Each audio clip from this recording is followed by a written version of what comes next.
Hey, everybody, welcome back to Gardens, the Untold Story.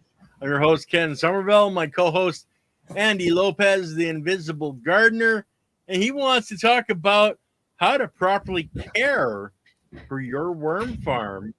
So, Andy, I don't know if you built your second worm farm or not, but how are you caring for your worm farm? You've got it in a cattle trough, Yeah, 2 foot high, 6 feet long or something. But six how do feet you? by 4. It's 6 feet, 2 feet wide, and it's about 2 feet high. And you could make it out of anything you want to. It's just has to be convenient for you to do it. I have friends that buy um, dress, dresser drawers, right? They turn them into individual layered worm farms. Other Okay. people make their own little containers where the drawer comes out and they have a worm farm, different layers. One guy invented they're on top of each other and have a little water circulating through it and screen in between so the worms will go from one food place to the other food place to the other food place. So you can be as creative as you want to.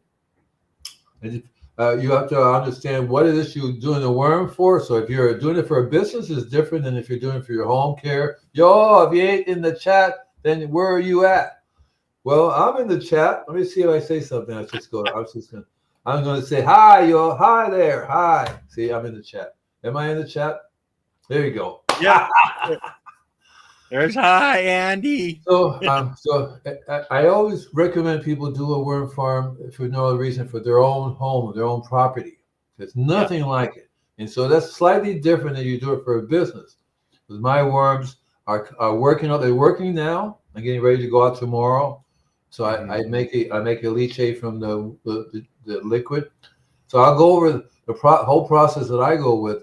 But if you're gardening, then you use that leachate for your garden. You water your garden, you feed your plants. It makes a big difference because you're constantly, the reason why you do it here. Hi, Scotty. The reason you do the worm farm is one of the easiest way to increase the biology in the soil. Really simple, as long as you don't learn how. I know somebody, maybe she may be watching, she killed over 150,000 worms already. And they see her coming, they run, oh my God, run. So, and there's a difference between vermiculture and having a worm farm. Vermiculture, you're actually using worms to eat your food and compost your everything for you. I feed the worms specifically. I don't have a compost set up because I live in a park. I live here. I can't do a pile. I might do a bin set up, but that would be separate than my worm farm. To me, my worm farm, I keep them happy. They have literally doubled the whole. I have pictures of the cattle trough moving. It's like everything's wiggling, and so there's a slightly different setup because you want to take care of the worms. You feed them, not so much to compost, and you can't throw anything bad in there. There's certain things you have to be able to feed them to make them happy, whatever they want to eat, so to speak. And you can't throw. You definitely want to give them organic produce. You don't want to give them anything with chemicals in it. They don't like plastic. All this basic stuff you would think that worms, worms. You would think that worms don't like to eat or shouldn't be eating. I would say if you don't eat it yourself, the worms won't eat it either. But worms eat soil and other things that you wouldn't eat. But basically, I give them an apple. I give them banana. I mean, clean, fresh, organic produce that I buy. I go to the store, buy one for me, one banana for me, one banana for the worms. One apple for me, right? So I buy specifically for the worms. People ask, "Hey, boy, you really eat a lot of bananas. You eat a lot of apples." I said, "Well, half of them for me, the other half are for worms." And so it's slightly different. Whereas if you wanted to go have a worm farm to compost, then you take your food when you're done with it, and you chop that up and you give that to the worms to eat. So you basically the process you want to be able to keep the worms eating your food. After a while, you only have to make some changes to the worms because they can only produce so much until you have to remove everything out, clean it out again, and put it back in again because the worms will make this incredible mixture. It fills up the container, and you really want to. The worms can't live in that. The worms have to have the constant new soil coming into them, new food. So anyway, so I've been doing the worm farming thing, and I was going to try to show you some pictures and videos, but I'm working on my Mac. I'm doing my Mac now rather than my PC. Those two don't talk to each other. You think that by now they'll be compatible? You're using the same Intel. It's a mess. So I'm going to try to figure out a way to get my Mac to behave because my Mac says, "Well, you're going to show these pictures to other people. You need a password." I'm going, "What? It's me, right?" And you have way too many passwords, Andy, because you have way too many accounts. Oh, it's just like I've been doing this for so long. I actually have two YouTube channels. So if you guys go to a YouTube channel, it only has about 10 followers. That's the one that I can't get rid of. That's the one that I hired somebody to help me with YouTube, and the guy decided to create a new YouTube channel using Andy Lopez and InvisibleGardener.com email. And when I was already had another one, which see a long time ago I started. I've been doing this for so long. My dream was to do an organic data bank.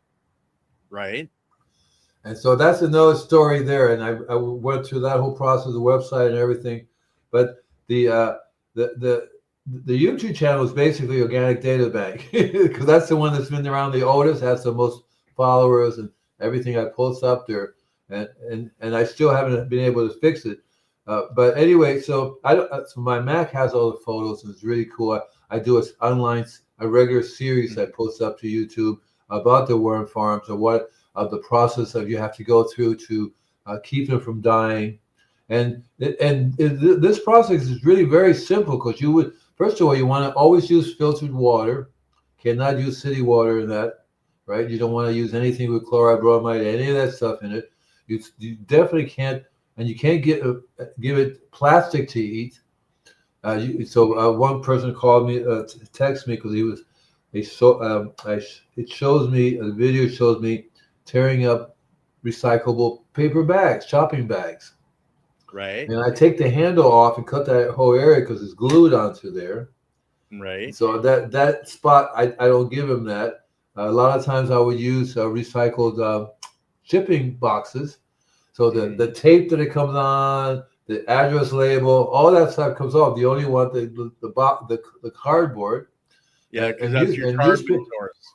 Yeah, right, exactly right. And newspapers are good because they're now recycled, except there's the shiny colored versions have full of lead. So you don't use those. You can't use the magazine because they're all that way. So papers are good. Newspapers are good because it's just all recyclable materials that the worms can go through with no problem at all.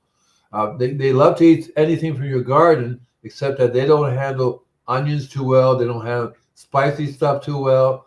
The garlic they don't seem to care for. It's only recently that I was told you can put meat in there.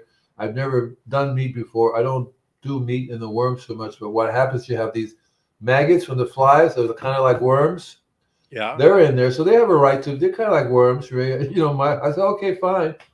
Worms are fine. I'm not going to eat them. And the worms, if you can survive with the other worms, it's cool. So he said, and when you do when I was living in a place where I actually had a yard and more greenery, I give them the grass clippings, but you don't want to do that if you're using chemicals.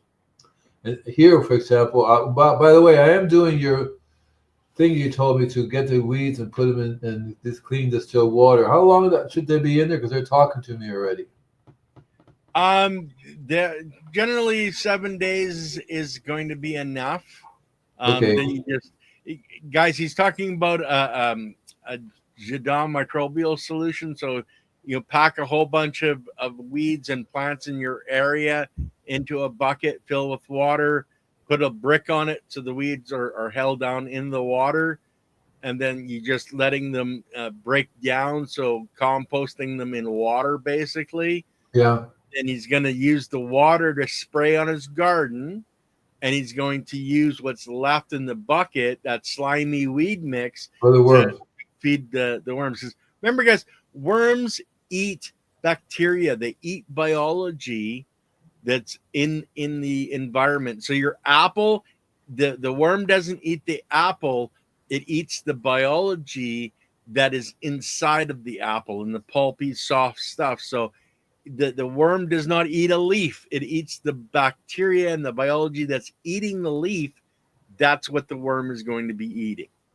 And that's why too, when you buy stuff that's grown in other places and then they're shipped to you, a lot of the biology gets destroyed in the process of the shipping and the processing, all that too. So it's always better to get locally grown or grow it yourself, because then you're more alive than if you get something that was shipped from some other part of the world. And they may even get gas too. I learned that organic things doesn't mean that they're not get gas, they're not chemically gassed in shipping. Yeah. So Well, and I'll give you guys an idea on that gassing process, because as a truck driver, one of the things you do when you're hauling produce is you literally pump in a gas when you pick up, say, a load of apples. You pump in a gas to start them ripening because they were picked green, so that when you get to your destination, those apples are ready to go onto the shelf. even if they're organic. Even if they're organic, doesn't matter because they're still picked green. And then, like, I know one gentleman, he picked up a load. He got hot, I think 500 or 600 miles down the road. The company called him. The order was canceled, so he had to go to another chemical plant, have the gas that was in there removed, and a different gas put in to stop the ripening. And then he started heading back. He got 300 miles back. The order was put back in again. He had to go to a different chemical plant, have the gas to stop ripening sucked out, and new gas put in, and then continue on. It's a real ridiculous situation on how they're doing this.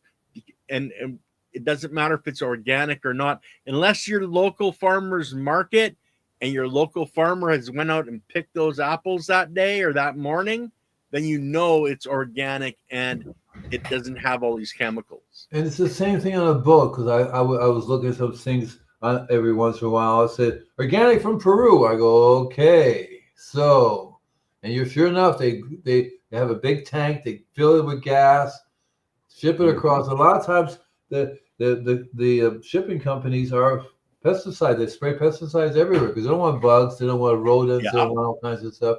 So you end up, and that stuff. Not only do you not want to eat that, you don't want to give that to your worms because they will die on you. They will die. Same thing with coffee.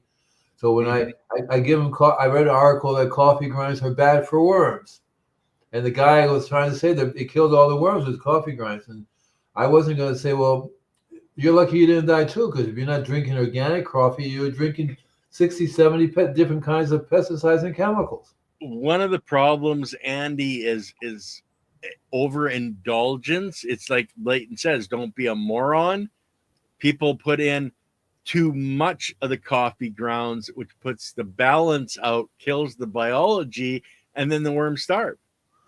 That's absolutely right, because the same thing with rock dust. One guy wrote an article. I put 50 pounds of rock dust in this raised bed. Everything died. Well, yeah. Yeah. He was a moron. All he had to do maybe a cup at that would have worked. So it's over. They tend to do.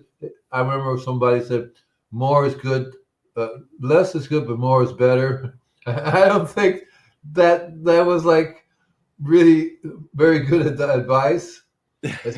Terrible advice. Especially when it comes to gardening, you would think that more of the good stuff is better, but Mother Nature doesn't really work that way. So I'm not an IG man, but I recovered my PC and found your prints at Adley. If it's still bad, those have been beans. Not sure what he said. He's talking to martial artists in the chat, so it has nothing to do with our conversation whatsoever. Okay, though. So the steps are really very simple. You decide how you want to build your worm farms. A lot will determine your space you have available, what you're using it for. I in Florida, I had a different setup. I basically had a raised bed that I had a bottom to it, and it kind of all the leachate came out to one side, and I collected it that way. Sorry, that's okay, man. No problem. You have a good time. And but here, when I wanted to do was the simplest one I could get, which was a cattle trough, a metal cattle trough. They Yeah. come in various different sizes. I'm thinking next time I might get the 20-foot long one. And that takes a while for water to leach from one side to the other one. And that'll make quite the one I have now, I basically make about, let's see, tomorrow I'm making 5, 10, 10 gallons, 15 gallons tomorrow at one time. So I'm making 15 gallons of this concentrated worm juice, which I then add other stuff to it. And then I add that basically 2.5 gallons per 100 gallons of my sprayer, and I spray that. Yeah. And I'm working on increasing my ability to make. I would love to make 100 gallons of the worm juice, see, and then make a stronger mixture for my sprayer.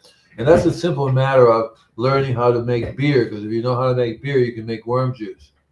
A lot of these beer companies that sell these machines. Here's a 100-gallon beer maker. Yay, that's good. What does it do? Well, it aerates it, aerates the beer, right? So that's what you want. You want simple aeration process.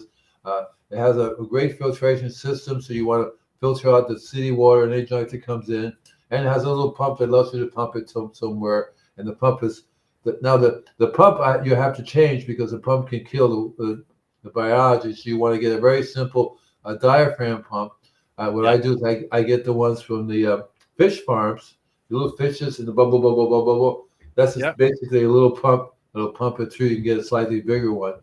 So, and then there are lots of beer cones, and the ones I like the best are cone. They're called cone. They're in cone shape. Yeah.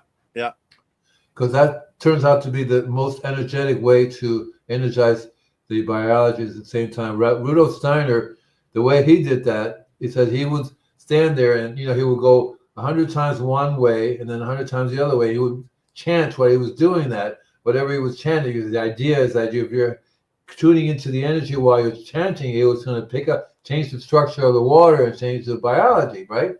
Yeah. And that's pretty cool. That's what happens when you put it in a beer machine and it circulates it. It imitates how Mother Nature works. Mother Nature does that. She makes these swirls going down rivers, and that's why it energizes the water, and it literally cleans it of toxins. But the biology evolved in the swirling action. It's like a little hurricane. You see how in nature you can see how the tornadoes, all those things swirl around. Well, that's the basics of how the energy is transferred between. Hey, Andy, I got a weird question for you. Oh no, I didn't do it. In North America, it swirls to the right. Does it swirl to the left in Australia? Yes, sir. Okay. I'm not sure on that. It's in the bath and the toilet. It flushes this way in the United States and it flushes that way in Australia. Now, is that because that's how they have it designed, or is that it has to do with the magnetic field?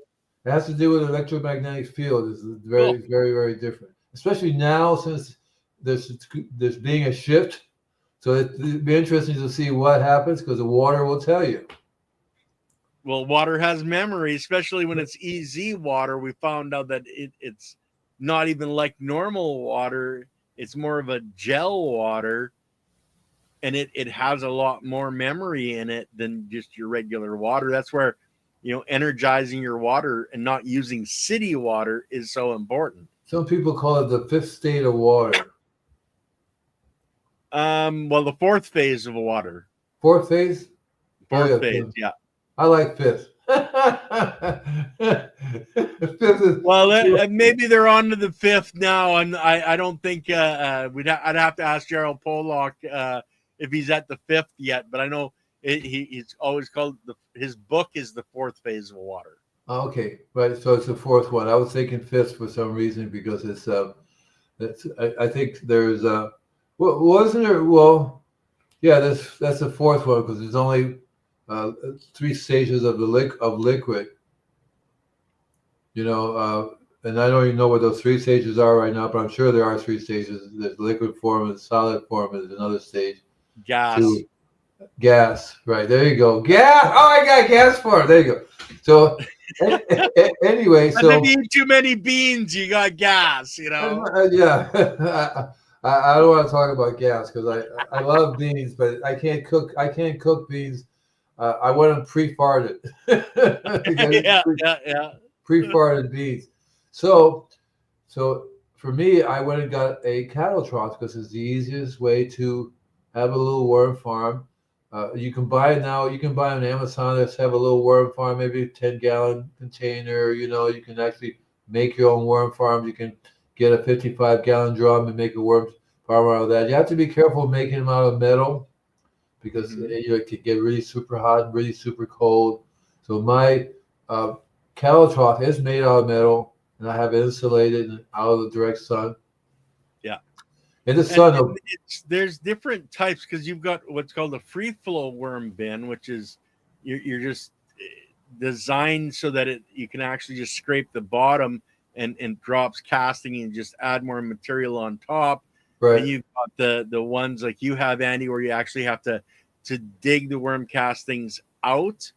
Now, do you have a Tremel? Do you use a Tremel when you're separating your worms and your worm castings? Okay, so what I do is I send them all an email saying it's time to move.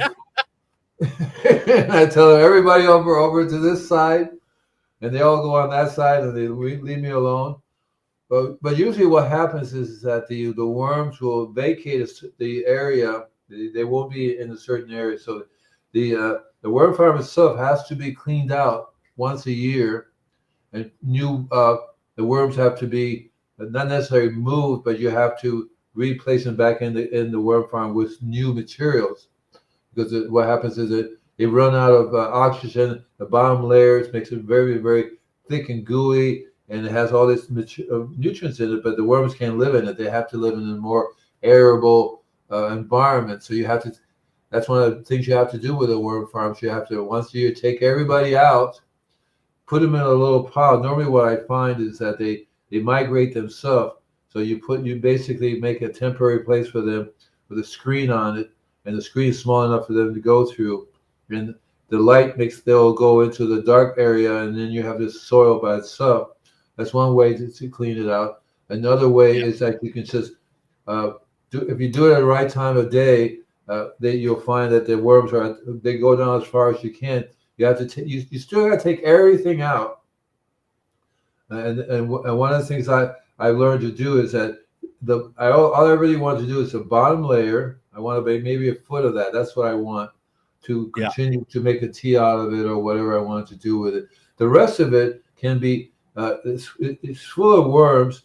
Either you have, if you're going to put it back in again, you basically relayer them again. So it's a matter of so when you're building the worm farm, so this is what I do. I have a layer of grass clippings. It doesn't matter which order, even though it does make a little bit of a difference in terms of how they end up being, because the grass clippings can mix in with the soil. So you have grass clippings, you have soil that you either have the same soil you have in the bed there, but basically it's compost, or you can get some soil from other sources.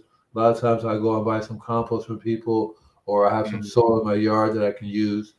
You have a layer of that, and you have a layer of leaves that you put in there, a layer of cardboard or a layer of newspaper. Those layers have to be.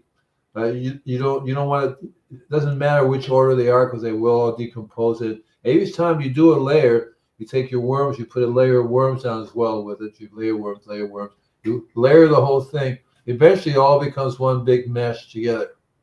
It takes about a year, 6 months to a year, and then part of the process is that you have to give them a bath, because normally worms are in the ground, and the ground cleans itself out, however way it does that, to whether rain or whether normally the air flows or whatever. So it doesn't accumulate, it doesn't become toxic like it does in the containers. Like they poop in there, they do everything in there, and eventually it's not livable if you don't make it livable for them. They'll die on it. So basically, what you're doing, Andy, is you're leading the worms along to one end or the other of your container with food, and then the area that they were in first and are farthest from, you're cleaning that out and doing it that way. Now, I did bring up the picture of the Tremel. This one in the middle here, guys, and if you just put in Tremel, this is the one that I have built. myself, and it's just PVC and a pail and some screen. Right.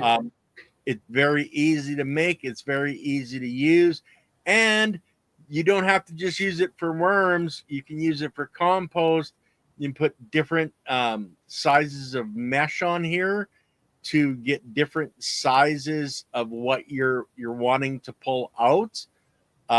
It's a very simple, like it says, for under $75, you can build this setup and you can use it for your compost. You can use it for your worms, and all you're doing is putting your your stuff out of your worm bin in this end, spinning it, and it's coming out the other end is your worms and your larger pieces, and in the bottom underneath All is the going fine to be stuff. your castings. Yeah, all the fine stuff. That's what I did when I had my raised beds, because I found that I would make it over another bed, and so when I was getting the worms, it would just drop into my new bed, so I can continue to recycle that, or a container that I would use it.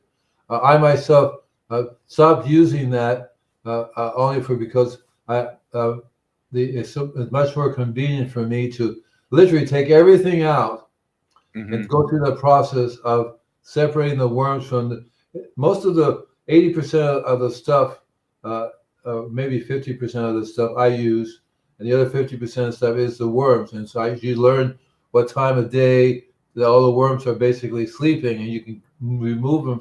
So you can take a large amount of the top layer before you even run into any worms. But if you do it the wrong time of day, they're on the surface, and it's hard to separate them. But it's not that hard. You just take it, and whether I use a screen or I lay it down, and the feeding process is basically it, because they will go where the food is. So if you know you're going to do that, you feed on one side of your worm farm. They all go, but there's so many of them there. They don't get out of the way. I want to eat. There's no room for them. So I don't worry about that, the feeding aspect, too much. I basically take them out, and there's a whole bunch of them. So that's why it's easier to separate. It's even easier to make two worm farms out, because you take half of that worm farm, you layer it with everything else in the new worm farm, and then you layer everything back again, leave it as it is without even worrying about taking the worms out.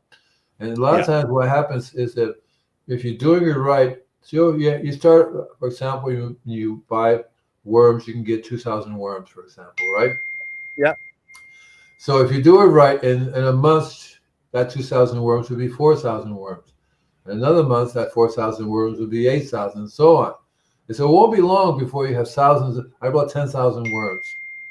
Yeah. Okay, so it's like it isn't long before you have more worms that you can control in that worm farm. See, and so you really want to get into production of making more worm farms or getting the worms out, because a lot of times what I do if you have a raised bed, you can put the worms into your raised beds and start growing in your raised bed or in your container. So you can have a production of worms going on. And so basically you want to you have to learn how to keep them healthy. That means you have to give them the aeration they need. They need the carbon. They need certain types of foods. You want to give them those on a regular basis. Too much is no good. But if you have so many worms, they will eat it all up. And then you want to be able to make sure that your everything going into the worm farm is clean. Like the water you use has to be filtered, right? All the products you use should be not refined products. Like I don't think I've ever given my worms rice. I've been thinking about it, because I think they'll like the rice, but I haven't been able. I haven't done it yet. But so anything you eat, basically, and they don't like oil. They don't like canola oil. They don't like peanut oil, avocado oil. They're not too crazy about oil, as far as I can tell. How much biology lives in oil? I wouldn't eat oil either. Nothing. Exactly right. Right. So you just want to be able to give them the good stuff, and then they will, so that they can eat that. And you give them so what I do is I use maybe 2 gallons of water. I run it through the worm farm. It comes out the other side. The leachate is what it's called, and that's the stuff you want to start using with your mixture.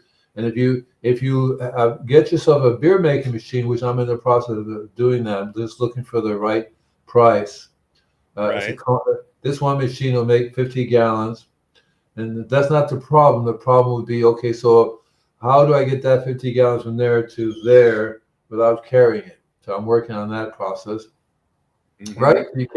I can't take, I can lift maybe 5 gallons, so that would mean I have to do it 10 times. Right? And so I don't want to create any more work for me. So I know I can pump. I can pump it. Even if you just did a little hand pump, right? Get the truck backed up, you just pump it with the hands. That'll work. Or you can just have it gravity fed into your container to use. And then what you want to do is you want to learn how to year round. There are different things you have to do. There in wintertime you have to wintertime and summertime you need to insulate it. That means you need to have it like your place. You can't do it. You have to be done indoors. Yeah, because they're gonna freeze in the wintertime up here. So yeah, everything, especially if you're using red wigglers. But I had Wiggle Brew on was it last Monday. They use a particular type of worm, not the red wiggler, that they actually get a higher volume of beneficial biology. It's a larger worm. I can't remember what he called it, but it's a larger worm. So more biology is added into the worm castings themselves. So I yeah, know. You're saying us we have to watch the podcast. I forget to yeah, watch it. That was that on Monday? yeah, Monday's podcast. I like to be able to. I think I should be to take any type of worm put together. They don't fight each other.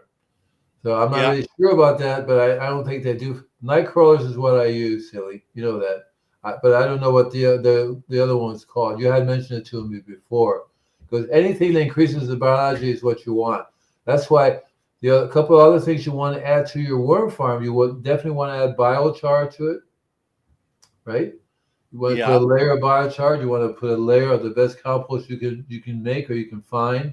The best clean compost is the best. I use Layton's compost. I also use Michael Whitman's compost yeah. because I don't make any myself, and that gives me a wide source of biology right there. So you want to include the biochar in there. You want to include so that's important. So you layer it. You layer it. It doesn't matter the percentage. You're going to learn that one layer to another layer doesn't make any difference. Even though when you do grass clippings, you want to really layer it in between something that's dry, like whether it be leaves or newspapers. Now, Instead do of, you process your food at all? Like I know some people that take their scraps and they grind them up with, a food processor or something like that to get it all broken down to feed your worms, or are you just throwing in the whole pieces? well, when I throw in the whole pieces, it's because I'm giving them a banana, for example. I really like.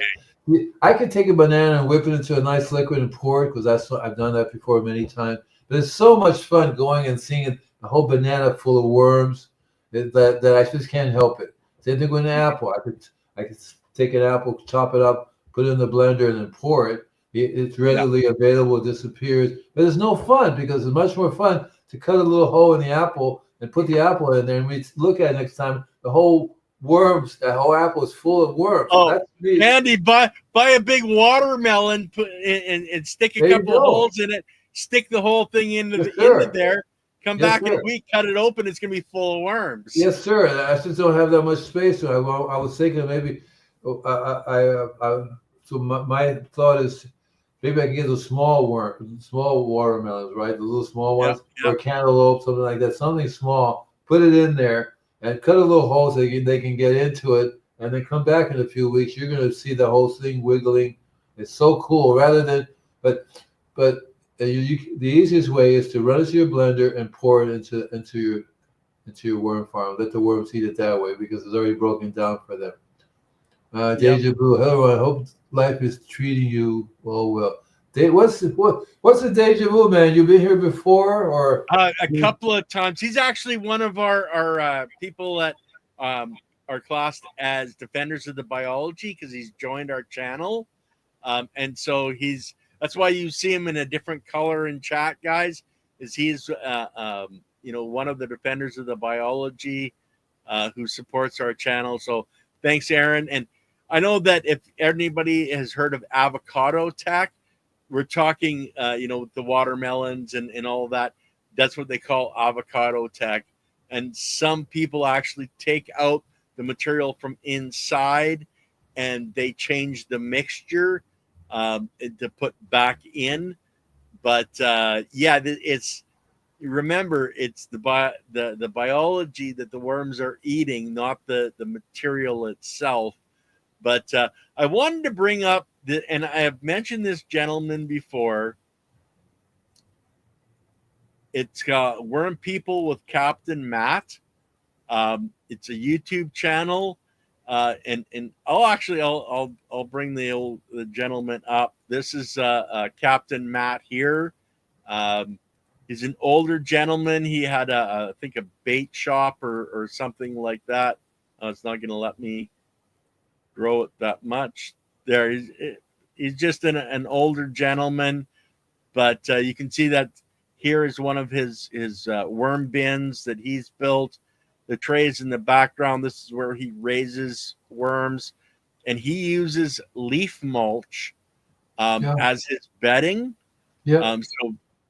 Basically a compost bedding. So he's getting what is classed as vermicast, which is you're using your compost, and you're getting a lot higher ratio of biology because your biology has the built-in compost.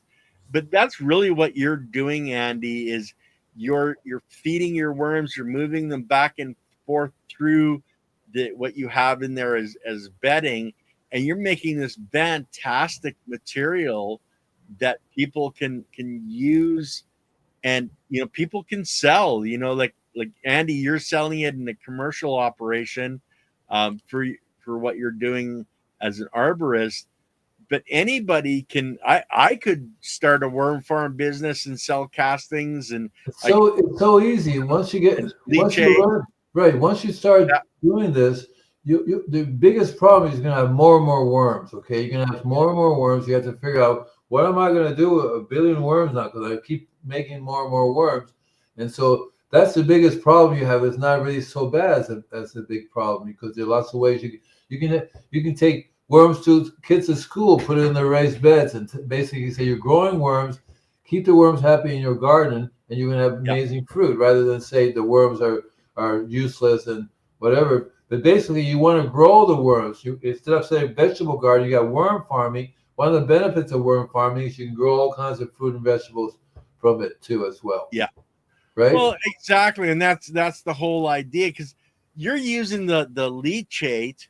So you're running the liquid through to get that concentrate. So it's like making an extract, guys. Yeah. And then you don't use very much of that extract to bump it up to 200 gallons. I think you're saying 1 cup in 100 gallons. Like I usually use depends on the customers, because it makes a difference. When you first start with a customer, there's absolutely nothing on the property, not a single worm. Yeah. It's as a matter of fact, it's highly concentrated over the years of using chemical fertilizer, which is a salt, and that's what kills the worms, that kills the biology. And so I learned from experience, if I was to go there and start injecting it with my biology, the plants would get burned because it releases all these chemicals, those salts and nitrogen, right into their plant system, and they just freak right out. And next thing you know, they die. And so I've done that many times.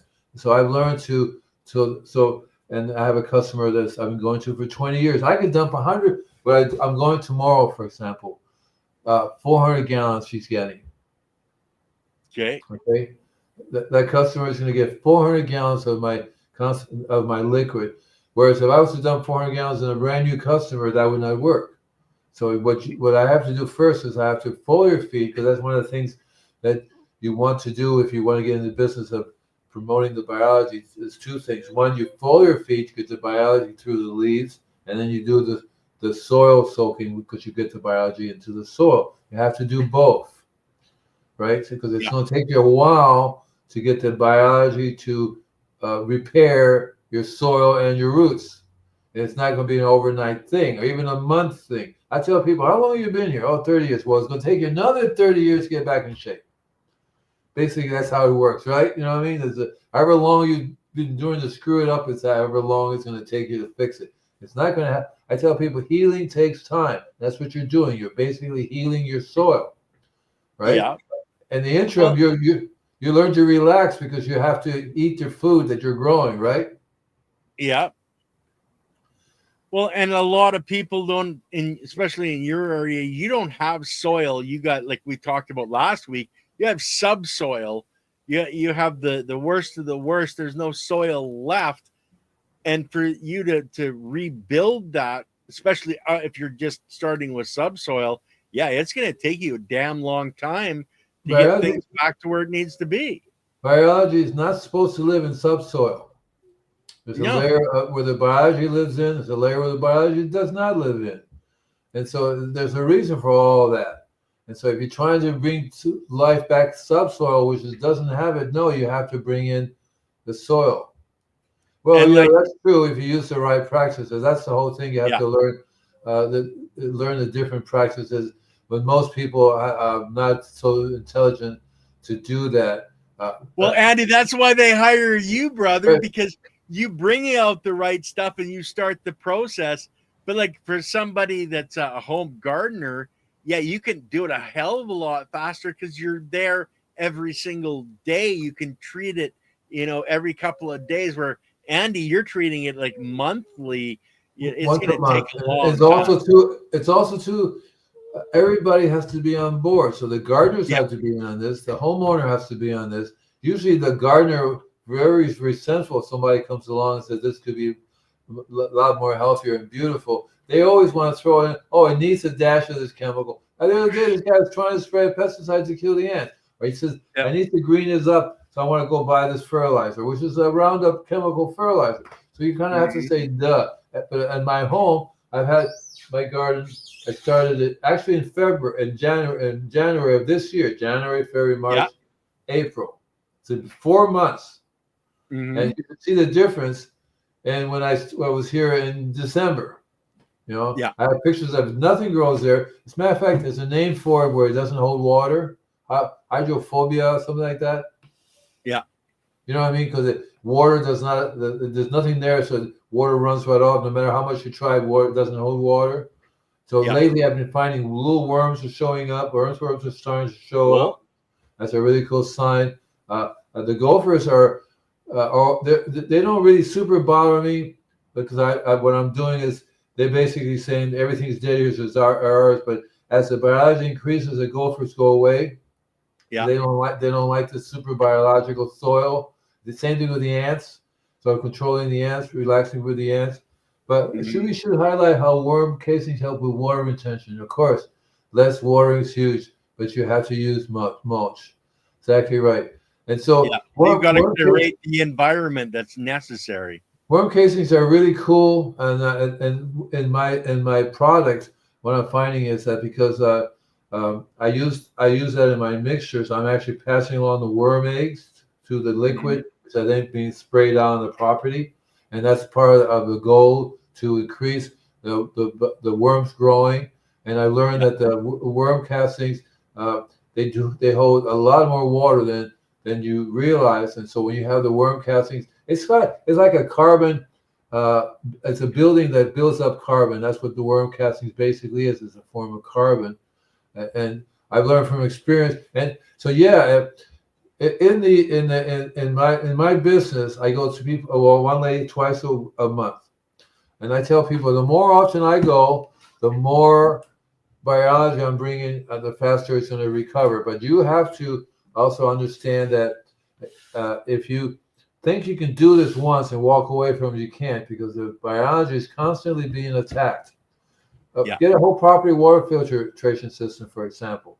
You can't have the sprinklers go on and expect worms if your water is toxic, right? Or if you're applying toxic chemicals, chemical fertilizers.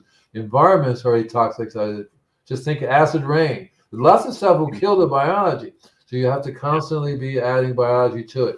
So when I do it once a month, it's a very basic minimum, because at the same time, I'm getting them to buy the proper compost, right? Buy compost that's actually alive, that actually promotes the biology of the soil, rather than something that comes already dead. Even something that comes dead, you can use that, and I can increase the biology on it, inoculate it, increase that. That's not really the problem. The issue is the people themselves are so used to destroying their property on a regular basis. That's right. That's right. Excellent. I have some over here which I use. I give them to my worms, or I incorporate them. Yeah, you have to learn. So if the property is dead, you have to do more work to bring it back to life than if the property was alive. If somebody hasn't been using chemicals and they were taking care of property, a lot easier to bring things back together, because all you have to do is incorporate the different types of. What I do is I learn, because I'm not a scientist in the sense that, well, you have to have this microbe, or you have to have that microbe. I said, well, let's just get all the microbes, get them together, and let them go at it. One of them is going to do the job. Mm-hmm. And that's why I've always looked at how Mother Nature works for me, and it works really great for me. I've been doing this since 1970, and I get results when people are actually on board. Okay, we're going to get a whole property filtration system.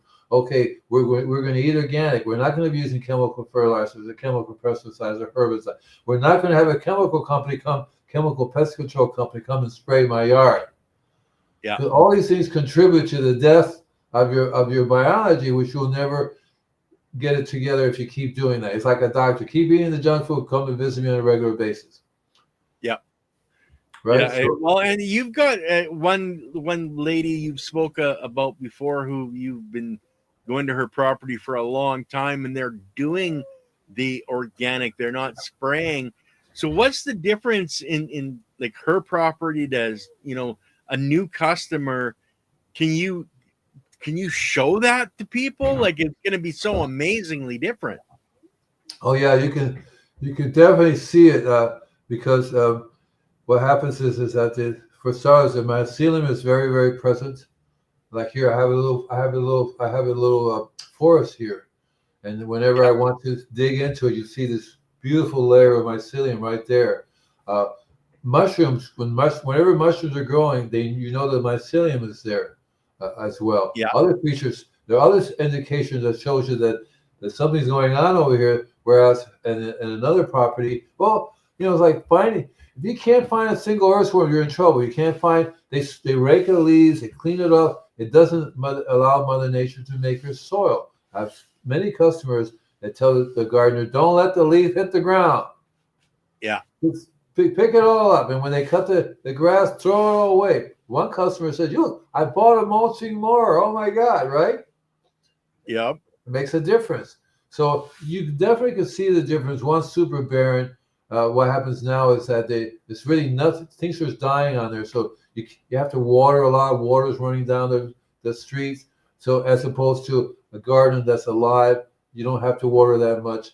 All this rain that we were having recently gets absorbed. It doesn't just run down. It's like a container that hasn't been repotted in a long time. You water it, goes right out. It's hydrophobic. Very hydrophobic. Stuff is also very unique too, because it's like a little biosystem. So you actually can put worms in there, and if you do it right, the worms will feed your container. Mm-hmm. So if you water too much, you have come back one day, says I put worms in my container. I overwatered, and they had escaped. They were all over my porch, and were all over my kitchen floor, trying to make a getaway. Yeah, I've seen that on lots of videos, because underwatering, overwatering, your worms are going to have an issue. But guys, just to let you know, the worms breathe through their skin. So I had them in my aquaponic system where they were underwater, never came out of the water, but because my water was aerated to such an extent, they were able to breathe and had no problems. Until it went down the drain and ended up in the fish tank, and then my fish just, oh yeah, baby, I like that. And that happens in nature too. When it rains a lot, the rain is very aerated. The worms don't have to escape because they can handle it just fine until the air disappears from the water, because that's what Mother Nature does. It really aerates. It cleans them out really nicely and gives them a little bath. Let's see, worm bins that you feed certain things, you get certain nutrient ratio compost. Figures you would say that. Separate worm bins that you need. Okay, so if I incorporate psilocybin into the worm food, you're going to have psilocybin spores appearing on people's properties. That has happened before. I did it as an experiment, and sure enough. So what I do is I deliberately use organic edible spores from very different varieties. I get a lot of mine from what's his name, Paul Stennett.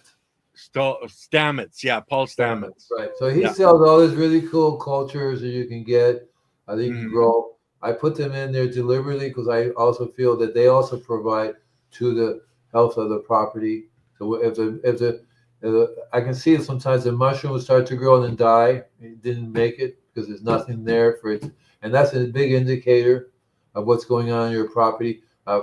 People are often have called me, "Oh my God, there's mushroom growing. What should we do?" I said, don't do anything. It's fine. Leave them alone. Oh, there's worms here. Don't do anything. Leave the worms alone. One guy was actually killing worms because he thought the worms were bad for your property, for their property. And that's somebody that just has a total lack of knowledge and understanding of how the system truly works. Everybody's like that. Everybody's Yeah. like that. And that's the biggest problem. The biggest problem is, quote, you have the owner who thinks they know everything about it. In reality, they're so far away from the truth that it shows on their property. They've been taught, give me something to spray. That's the person. When a person calls me up and says, give me something to spray, I go, you're missing the whole point. Just like when they say, I have an ant problem, what can I spray? Well, you don't have an ant problem, you have a soil problem. Everything always comes back to a soil problem, right? And that's what it is. That and they have a mental problem because they just don't get it. Now they watch TV too much and say, do that and take these pills. And so they feel the same thing. I see TV all the time. You have this pest, get this product, spray the pest, problem solved. You just got to spray this for the rest of your life, and it's good for business.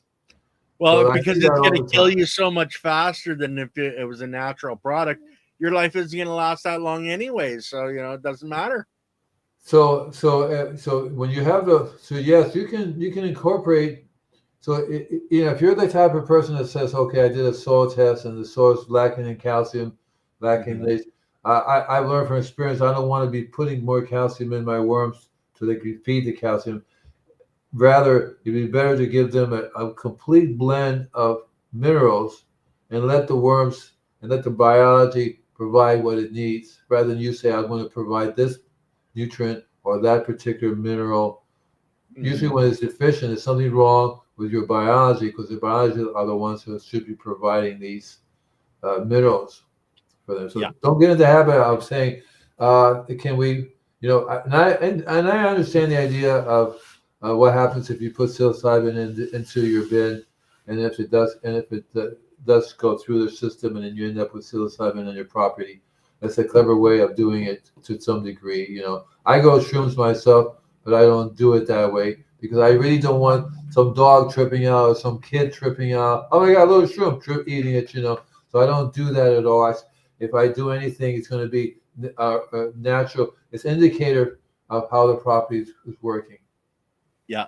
Well, when you have mushrooms, you have the mycelium. If you have the mycelium, you have the higher layer of biology to be able to produce that. Because, guys, the mushroom is just the fruit of the plant. Just like an apple is the fruit of the tree, the mushroom is the fruit of the mycelium. To have mycelium, you need more layers of biology for the mycelium to eat. So you've started that process where you're getting the cycle going, you're getting the environment going, and that's necessary if you're being an organic gardener. If you're not having worms, if you're not having mushrooms, then you don't have health in your soil. You don't have a living soil yet. You've got a long ways to go. And it's almost impossible to have a good worm farm on your property, to make your whole property a worm farm, because your neighbors is your weakest link. That guy could be spraying stuff and he always will come over. The air is toxic, the water is toxic. You have to constantly be finding that. So the best way to do that is, for me, when I lived in Florida, I basically had a bunch of little miniature worm farms all over the place because I allowed it to drip onto the property there. I found out wherever it was until they have these. I was reading about this basically a worm farm in the ground. So it's like a little tower. You have the worms in there. You're feeding the worms, and then you water it through there, and it goes out, percolates out to your beds, and that works fine to a certain degree. Again, you're going to have to be careful with the soil that you're growing in. You have to be really good at that, at providing, making your compost and mending the soil, making the soil healthy. Because normally Mother Nature does all that stuff. Normally Mother Nature does all this blending and all this stuff. So if you're not, if you're interfering with the way she normally does, you have to help her with that. The food forest is a great giant worm farm. That's right. I love food forest. If you can get away with doing a food forest, you basically have a big giant worm farm. Yeah. Well, right. you're supplying the materials for them to live in and the food for them to eat. It's that predator prey. If you don't have, enough biology for the worms to eat, they're not coming up because they're just going to starve to death. I love food forest permaculture because I'm getting the feeling you go to, as a guest, you get to walk around and eat the food, which is really cool. I love to be able to just walk around, nibble on that, nibble on this, nibble on that, nibble on this. But the system has to be constantly maintained because it's so the environment's so toxic, everything's so toxic that if you go away for a month, you'd be surprised at what happened.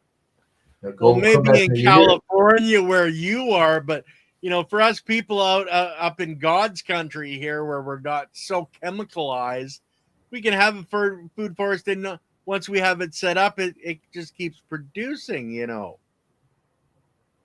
Yeah, and so it depends where you live at exactly. Yeah, I'm a New York City boy, which made it really almost impossible to do that unless you went out to the countryside, and it was easier to do. It's easier to do that if you live on a farm because you have a big environment that's on your side there. So, but the average person, it's going to be very difficult to do. Lucky if he has a vegetable garden.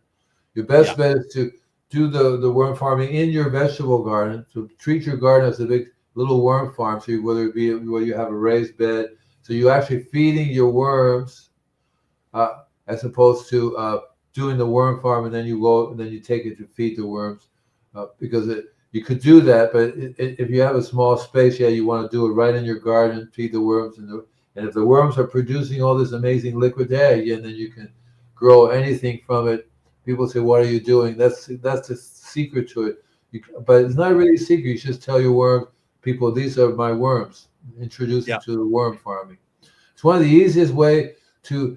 Besides making compost, because compost is the easiest way to do that. But you see, there's a big difference between making compost and having a worm farm. I find the worm farm a lot easier because I can't turn a compost pile because of my back. So for me, composting is pretty much out of the question. But the worm farm, I can do that because worm castings are light. Okay, it's easy to dig them out. It's easy to run them through the Tremel. It's easy for me to feed them, and I was just using, anything that was excess that we had, and a little bit of coffee grounds to feed my worms. But I killed a bin of worms because I did too much coffee grounds and it made it bad and they all died. So I've been through that. But Andy, we've only got just over a minute left. Oh, really? Okay. Yeah. So how you hopefully we're going to be able to get your picture thing figured out because you've got all this documented. Like you said, you're putting it onto your channel, on your YouTube channel, so people can go and check that out as well. Guys, don't forget AndyLopez.com. No, not AndyLopez.com. I would love to do that, but it's InvisibleGardener.com. And basically, guys, I'm going to be doing a series of workshops on this, series of workshops on everything I've been talking about all the years through here. Just go to the website, sign up for the newsletter. And by the way, I'm giving away a bunch of free ebooks. Not only the Don't Panic, It's Organic book, Natural Pest Control, Alternative Chemicals to Home and Garden book, the Permaculture book, and also the Bricks book. It's an ebook. All you gotta do is just go sign up for the newsletter and do it, and you'll get it right away. What's Kippers in the smoke? What's going on? I missed something. sorry, I'm Lily wants me to bring this up, but yeah, guys, this is the a short that that Howie did, food forest permaculture. She wants me to bring it up, but I can't copy and paste this, so it's impossible for me to actually bring it up other than like this. Um, but he shows the kippers in his smoker. If you're all interested in seeing it, you guys can What's a copy kipper? and paste. What's a kipper? Fish. Oh, I think it's fish anyway. I think it's one of those little mini fish. But anyway, she came running downstairs because she wanted me to bring that up. Howie's out on the west coast of Canada, out on Vancouver Island. So he's got some beautiful weather. A lot nicer than California because it yeah. doesn't get as hot, But anyway, Andy. See you next week. Yeah, guys, for the channel, I've got, and I had it up here, Laurel, Limitless Laurel, coming on Conversations in Ken's Cafe tomorrow. She is trained as a quantum biologist. She's worked in the lab. She's got some amazing information on for quantum biology and some of the other things that she has moved into from those understandings. So you guys are going to want to check that out tomorrow. And just to let you guys know, we're changing the time slowly from 1 o'clock to 5 o'clock. My wonderful Dylan, he is not sleeping at night, so I'm not sleeping at night. So it's really hard for me to do a 1 o'clock show every day. That's why I've been skipping days. So I apologize for that, guys. We'll get all that worked out. But Mr. Lopez, you're a wonderful, wonderful co-host, and so much knowledge packed in your brain, brother. Yeah, it's spitting out. It's spilling out. It's coming out of my ear, and I can't open my mouth. I'm coming out of my nose. My eyes looking like, All right, guys. We'll see you guys tomorrow. See you later.